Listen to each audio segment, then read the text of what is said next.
কথায় বলে বাঙালিদের 12 মাসে 13 পার্বণ। সারা বছরই এই পার্বণের পর্ব চলে, তবে এই শীতকালটা এলে পার্বণের পালাটা যেন একটু বেশি হয়ে যায়।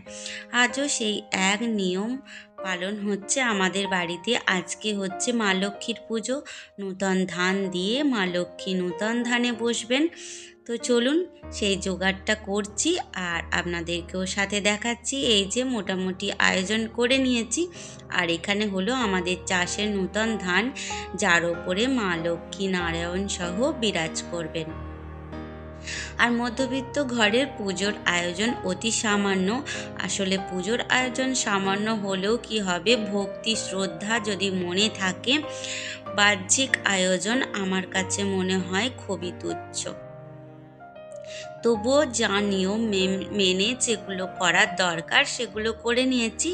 মা সকালে কিছুটা জোগাড় করে দিয়েছিল, তারপরে বাদবাকি আমি করেছি। আসলে সকালে ওই 9:30টার মধ্যে যদি ব্রাহ্মণ আসেন এই ঠান্ডার সময়, তাহলে তো এমনিতেই জমে কুলপি। স্নান টান করে পুজো হতে মানে হাড় হিম হয়ে যাওয়ার মতো একটা ঠান্ডা পড়েছে। তার মধ্যে সকালে পুজো, এই যে জোগাড়, স্নান করা, সংসারের কাজকর্ম, তো এইভাবেই সামনে নিলাম। তো আমার ইন্ট্রোটা তো দিতে ভুলেই গিয়েছিলাম। নমস্কার বন্ধুরা, আমি অনু, হ্যাপি লাইফ উইথ অনুর আর একটা নতুন ব্লগে আপনাদের জানাই সকলকে অনেক অনেক স্বাগত।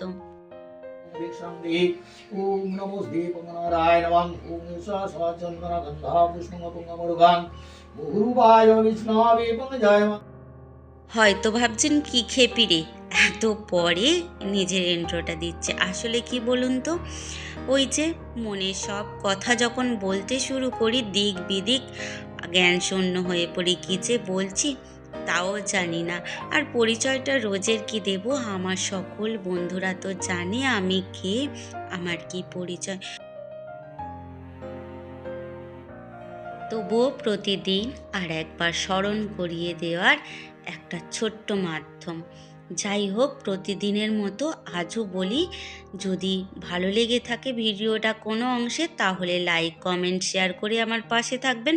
আর একটা মিষ্টি কমেন্ট করবেন, যাতে পরবর্তী অনেক উৎসাহিত পাই ভিডিও তৈরি করার।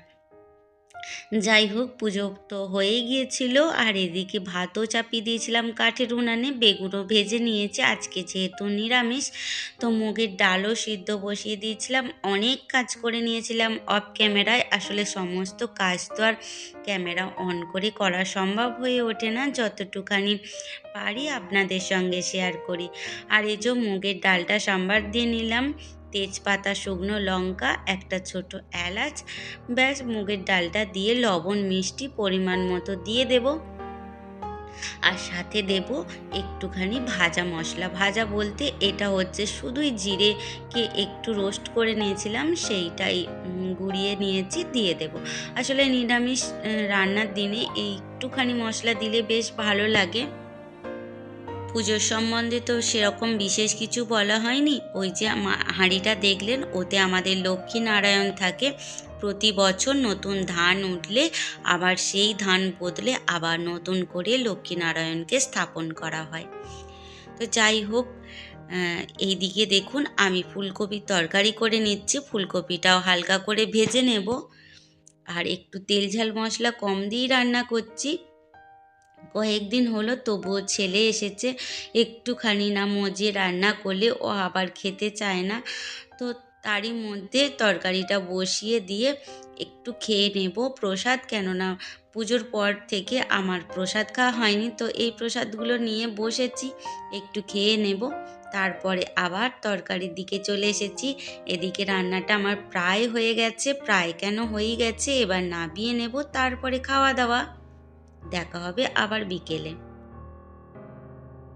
আর আমাদের মতো এরকম পুজো কার কার নিয়ম আছে অবশ্যই কমেন্টে জানাবেন। আর আপনারা যদি চান তাহলে এই দিনকে পাঁচালি পড়তে পারেন, খুব শুভ হয় পাঁচালি পড়লে। যাই হোক, সেটা তো আর বলে দিতে হবে না, তবুও যারা নতুন গৃহিণী তাদেরকে বলে দিলাম। তোমরা চাইলে ওই আসনে বসেই পাঁচালি পড়তে পারো ঠাকুরমশাই চলে গেলে। তবে ওই ঘটেতেই পড়লে কোনো অসুবিধা হয় না। নতুন করে ঘট স্থাপনের দরকার নেই। মায়ের যেহেতু ঘট স্থাপন হয়েছে, সেই কারণে ওই ঘটের কাছেই পাঁচালি পড়লেই চলবে।